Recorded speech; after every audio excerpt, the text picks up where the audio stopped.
Vamos a dar el paso entonces a nuestro gran compañero y colega Javier Sousa.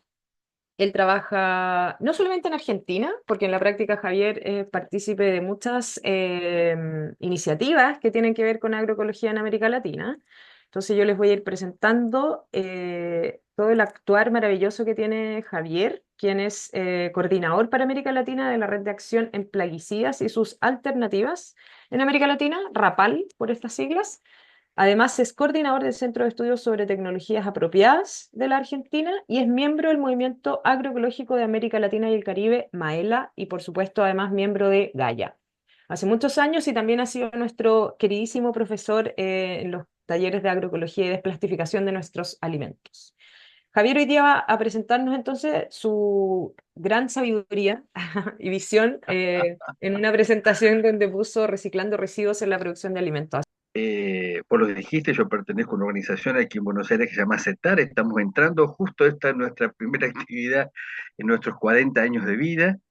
Eh, Estoy en el MAELA, que es el Movimiento Agroecológico de América Latina, y recién Karen recordaba a nuestro amigo Eudoro, que estuvo desde el inicio, ¿no? Desde el año 92. También nos acompañó en RAPAL, que es la Red de Acción de Plaguicidas, que tengo el gusto de coordinar, y obviamente Gaia. Yo voy a contar las actividades que hacemos. Mi idea de hoy es pivotear entre la teoría y la práctica, pero fundamentalmente lo que hacemos, ¿no? Lo que estamos haciendo en nuestras escuelas de agroecología, en los talleres de campo, en lo que hacemos en la universidad, en muchos lugares tratando de andamiar, relacionar problemáticas, ¿no? La producción de residuos, la eliminación de residuos, el cambio climático, la producción de alimentos, como también contaba Karen, la problemática de la semilla. Estamos tratando de tener una mirada amplia sobre estas problemáticas. ¿Qué nos proponemos en estos minutos? Compartir información, estamos compartiendo ya, ¿no?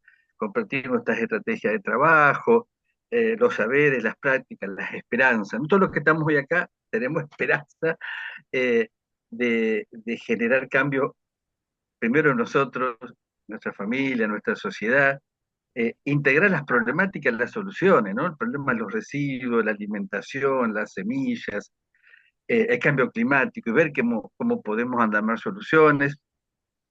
Es algo que decimos siempre, tomando la realidad de manera integral, mirando las distintas como visiones, una mirada dialéctica y sistémica, y puse en rojo, ¿no? De lo que sabemos y hacemos. Yo creo que la práctica es fundamental. Karen lo comentó acá claramente, y todos los que vamos a estar hoy, yo los conozco, trabajamos desde la práctica, ¿no? Desde la teoría a la práctica, de la práctica a la teoría, desde lo local a lo global, etcétera, pero tratando desde la práctica cotidiana generar cambios desde esta mirada siempre, ¿no?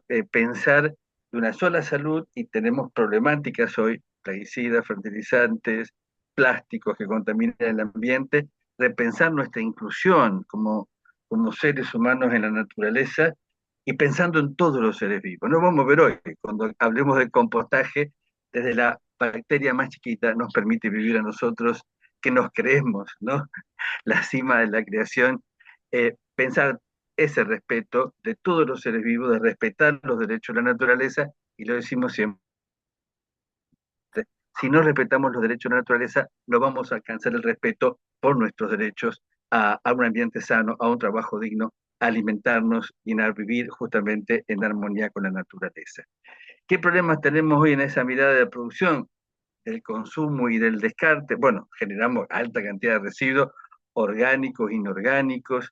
Vamos a ver algunas experiencias, el descarte en los basurales, en los vertederos, la problemática de acceso a los alimentos. Casi todos nuestros países tenemos problemáticas, sea en la producción, las problemáticas relacionadas con el acceso a la tierra, al agua, a las semillas, a la calidad de los alimentos que estamos obteniendo, y obviamente el gran problema del cambio climático, eh, que como vamos a ver en algunas filminas, no es algo que va a venir, es algo que ya tenemos, y nosotros aquí en Buenos Aires lo sabemos muy claro toda esta semana.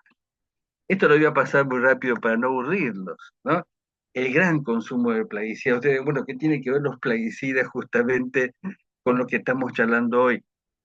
Vamos a verlo en una transparencia claramente en las plantas, las plantas mal alimentadas, las plantas que no tienen todos los nutrientes necesarios para crecer se enferman, la atacan los insectos, esto deriva en el gran consumo de fertilizantes por un lado y de plaguicidas por otro.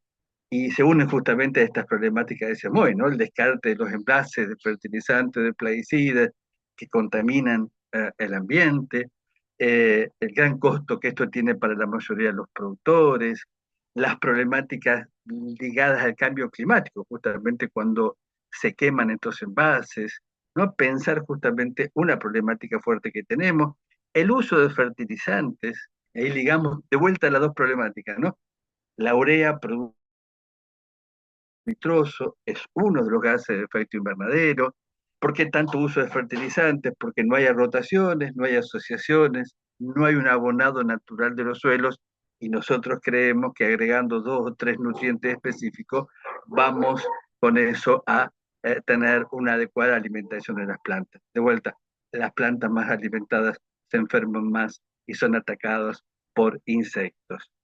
La tercera cuestión, ya lo que trabajamos con Mariela en nuestro curso de desplastificación de la agricultura, que ya van 4 ediciones dentro de las actividades de Gaia, vemos esto, ¿no? En la frutilla, lo que vemos es una quinta de hortalizas y la gran cantidad de plástico que queda en los invernáculos, que se queman, se tiran en el río y también generan problemáticas ambientales cuando se quema. Una gran problemática, sobre todo en los centros hortícolas en Argentina, con la gran cantidad de plástico de los invernáculos, del mulchinegro de las frutillas.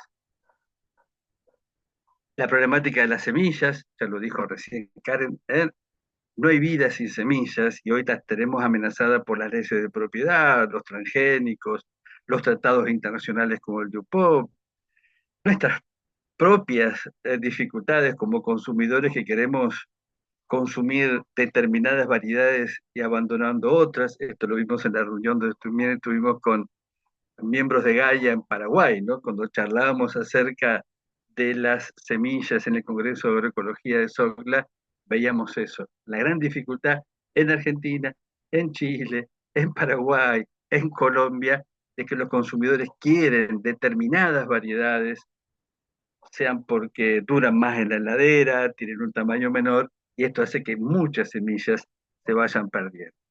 El problema de los residuos, los vertederos, esos son fotos de acá del Gran Buenos Aires donde yo vivo, fíjense, algunas bolsas rojas, incluso basura hospitalaria en un baldío, ¿no? Los fertilizantes, los plaguicidas, el plástico, los vertederos como grandes problemáticas que generan justamente esto que tenemos acá, gran cantidad de metano, de dióxido de carbono, de dióxido de nitrógeno, que viene fundamentalmente por la urea, en todas las fases de producción, de consumo, de comercialización, y las consecuencias, esta idea de las lluvias aleatorias, los huracanes, el granizo. Yo les voy a comentar después en Psicotransparencias un trabajo que hicimos en Santiago del Estero, en Argentina, junto con otro ONG que se llama Bienaventurados los Pobres, para comentarles un poquitito más del tema del cambio climático. Por último, pensar en la agroecología. Karen lo tomó, la agroecología, no solamente como modo de producción, sino como un paradigma, una manera de reflexionar, de actuar, de repensar en nuestra realidad agraria, donde buscamos integrarnos, por eso hablaba de esa visión inclusiva, integrarnos a la naturaleza, de recomponer los lazos entre todos los seres vivos, buscar la armonía desde la espiritualidad eh, dentro de cada ser vivo en sociedad, buscando restablecer flujos, ciclos, relaciones y tratando fundamentalmente de pivotear entre estas dos cosas, ¿no? Por un lado, el cosmos y la sociedad en la cual estamos viviendo. O sea, la agroecología como un paradigma, un modo de vivir que va más allá de las producciones agrarias, que tiene dos bases, la diversidad biológica y lo que vamos a tratar hoy, ¿no? La nutrición integral de los suelos. Y ahí esa nutrición integral es mucho más que aplicar fertilizantes, sino dar una adecuada nutrición al suelo para que se cumpla lo que siempre decimos, adecuada nutrición, adecuada alimentación, plantas sanas, alimentos sanos, personas sanas. Esto lo iré, espero que se entienda, y que tiene que ver con esta circularidad, ¿no? El gran uso de fertilizantes y plaguicidas sintéticos hacen que las plantas no se nutran bien, que estas plantas, por eso está esa doble entrada, ¿no? Esa doble flecha. Las plantas débiles requieren una buena alimentación, se llenan de insectos, se llenan de hongos y ante otras estrategias los productores usan gran cantidad de plaguicidas.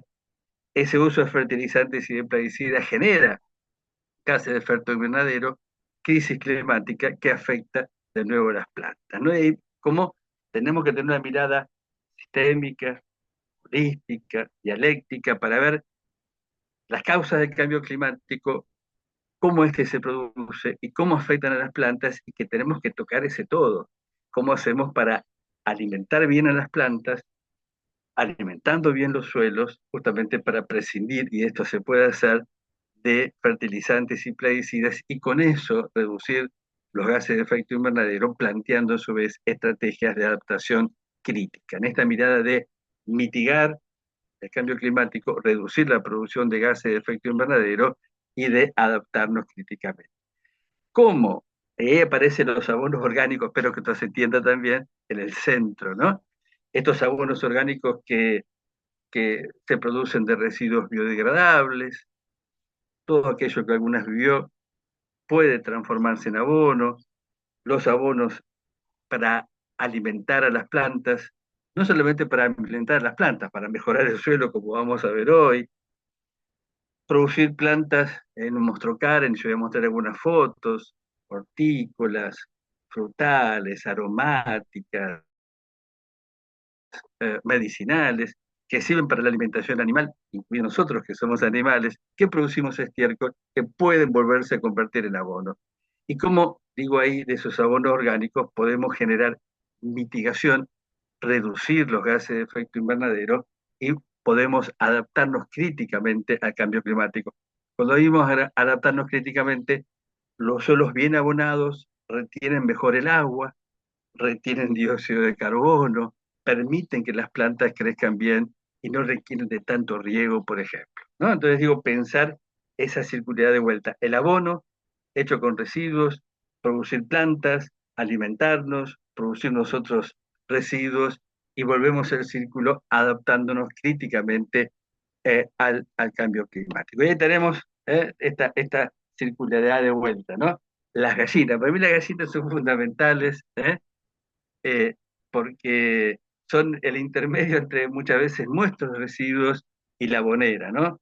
Y las gallinas se alimentan de nuestros residuos, después los residuos de la gallina los utilizamos para producir abono, eso que vemos ahí es abono, esta foto la saqué de la mañana abajo, se lo voy a mostrar ahora cuando terminemos esta fase de mostrar la presentación. La otra la saqué en la mañana, una hermosa planta de puerro que ya casi las semillas están para obtener y para guardar. Ahí tenemos otras formas a lo mejor de reciclar plástico, ¿eh?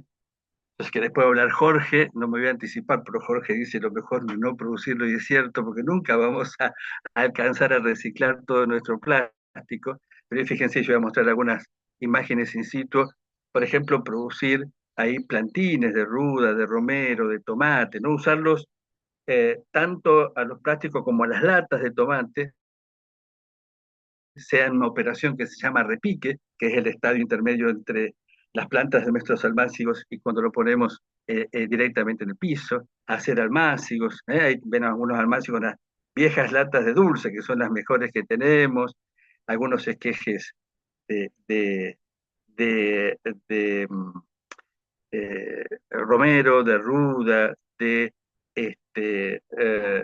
albahaca. Fíjense, usamos las latas, los plásticos, los cajoncitos, ¿no? Todo a lo mejor nos sirve. Ahí volvemos a ver otros plásticos que usamos reciclándolo. Recuerden esto, lo mejor es no producirlo, pero podemos reciclarlo. Hay unas fotos de mi huerta, ahí vemos unas imágenes de ají que todavía están, estas son de esta mañana. Otras, fíjense que nos permiten ver ahí puerros, tomates, y vemos que a los costados de las plantas de tomate, en lo que llamamos bancano o tablón, están contenidos por pallets, que también son reciclados, ¿no? 2 minutos para hablar de cambio climático, es una realidad. Me acuerdo cuando empezamos con esto hace 30 años o más, Nos decían, va a venir, sí, pero nosotros vamos a estar no, es una realidad. Hay cantas naturales, muchas de esas causas derivan de nuestras acciones y tienen efectos sociales, ambientales, culturales, económicos en la salud fuerte. Tomamos el tema del metano desde Gaia como algo importante. Dentro del curso de desplastificación de la agricultura lo tomamos como un elemento clave.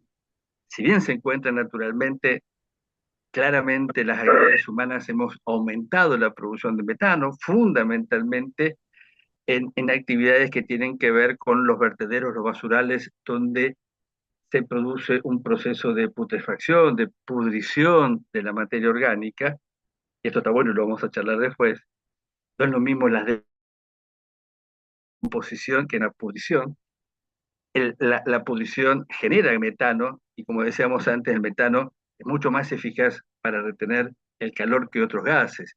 Es decir, con menos cantidad produce un efecto negativo mucho más grande.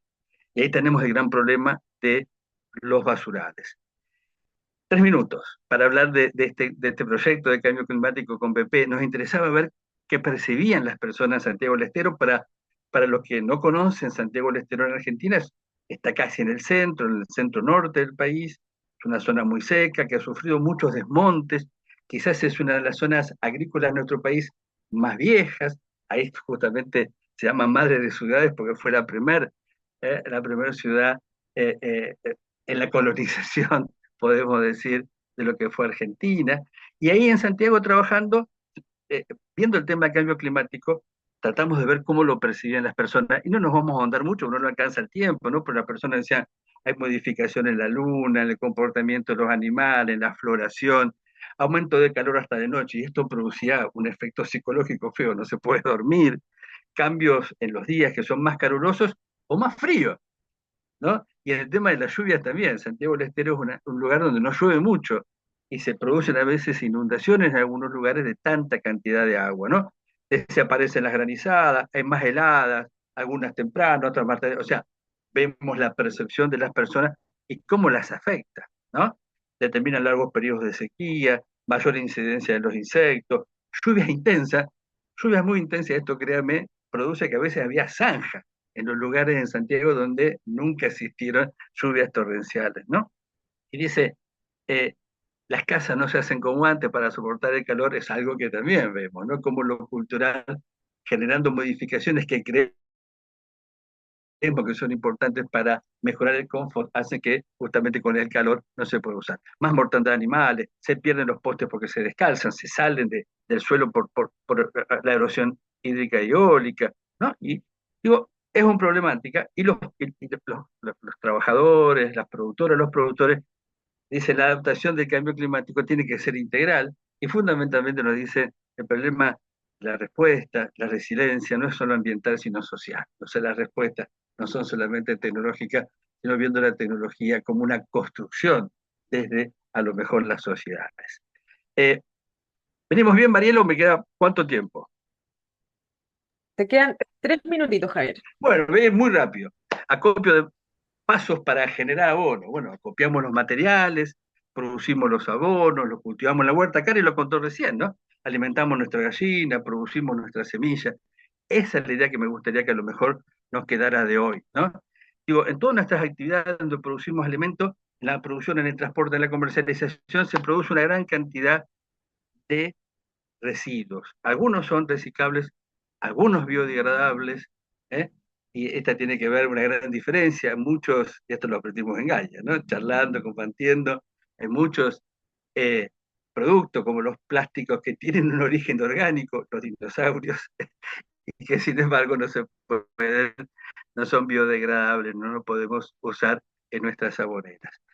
Los suelos son fundamentales en la producción de alimentos, digo, todos los componentes, los vivos, los no vivos, las relaciones que encontramos allí. Fíjense, para tener esto me gusta siempre ponerlo, en 1 centímetro cúbico de suelo encontramos 600 millones de organismos. Vamos a ver algunas fotografías de microscopios electrónicos, ¿no? La cantidad de lombrices que hay en nuestro suelo. Ya sabemos de hace mucho tiempo que los alimentos, no sé, se Schumann ahí, ¿no? Los alimentos abonados, las plantas abonadas con abono orgánico tienen más fósforo, más potasio, menos componentes ligados al nitrógeno como los nitratos. Y justamente Howard, yo lo admiro, es el padre de la agricultura orgánica, ese tiene más calidad, más sabor, más poder de protección al ser humano, más aporte de bioelementos. Esto lo contamos antes, la idea de nutrir bien a los suelos, bien a las plantas, porque son menos afectadas.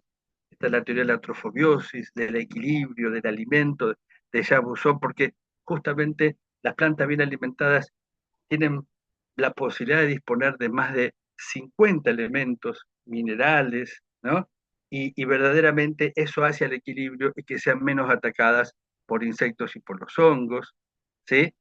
Eh, Pensar el rol de la materia orgánica, fíjense, da alimentos para las plantas, pero hay más poros, más agujeritos donde hay aire y agua, se absorbe mejor el agua, hay más estabilidad en los agregados, que si la materia orgánica va cementando las partículas del suelo, lo transforma en agregados que son estables y esto hace que estos suelos justamente se compacten menos, se erosionen menos.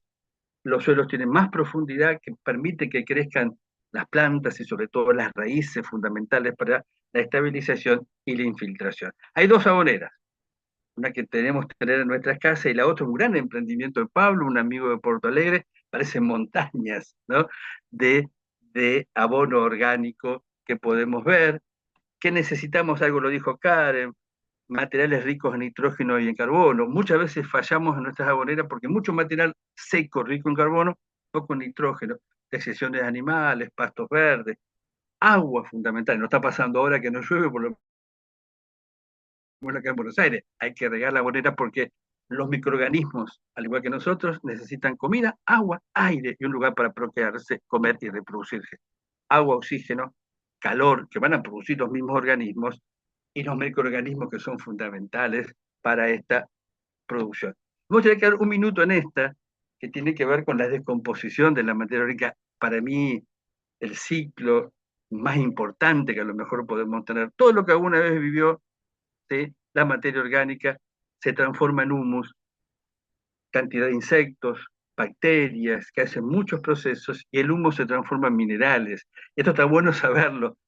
Cuando nosotros abonamos un suelo, primero la materia orgánica se transforma en humus y después el humus en minerales. Las plantas solamente pueden comer lo que vemos aquí del lado derecho, nitratos, sulfatos, ¿sí? Fosfatos, es lo que pueden comer las plantas y por eso saber siempre que tiene que haber un periodo entre la aplicación de la materia orgánica y cuando esperamos que esto se comporte y se transforme en alimento. A veces pueden pasar, según las zonas, un mes, 45 días, 2 meses en esos procesos. Y fíjense lo último, sobre todo las materias que mineralizan, los hongos que mineralizan, es un proceso que requiere temperatura, humedad adecuada.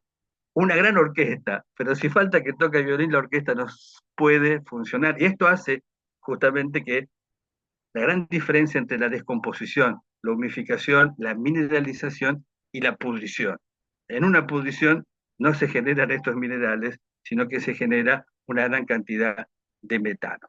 Hongos que nos ayudan, fíjense una gran cantidad de hongos, rizopos, fotos electrónicas, bacterias, Clostridium, ¿eh? Nitrobacter, Nitrosomona, muchas bacterias que participan de esa mineralización.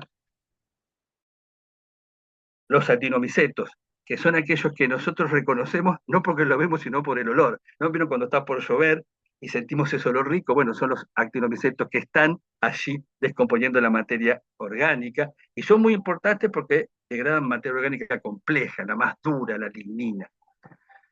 Las hormigas 2000 pies, los sin pies, las lombrices que van haciendo todo este proceso. Y cerrando, fotos, hay una experiencia de agricultura biodinámica, ¿no? Donde además de poner los materiales que dijimos recién, le agregan compuestos de base de esencias florales.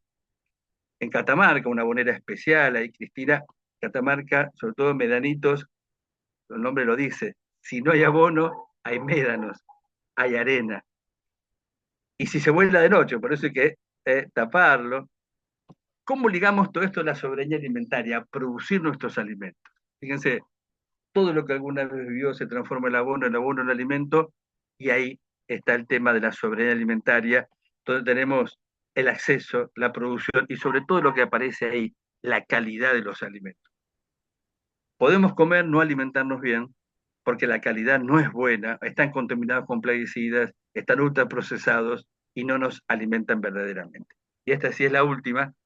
¿Cómo hacemos para transformar los problemas ambientales en conflictos, ¿no? Un problema en un conflicto, donde haya visiones, como visiones, acciones, luchas en esos temas ambientales. Hoy tenemos muchos problemas ambientales que están ahí latentes, no se transforman en conflictos, no hay acciones, no hay luchas, no hay búsqueda de soluciones, a veces nos conformamos.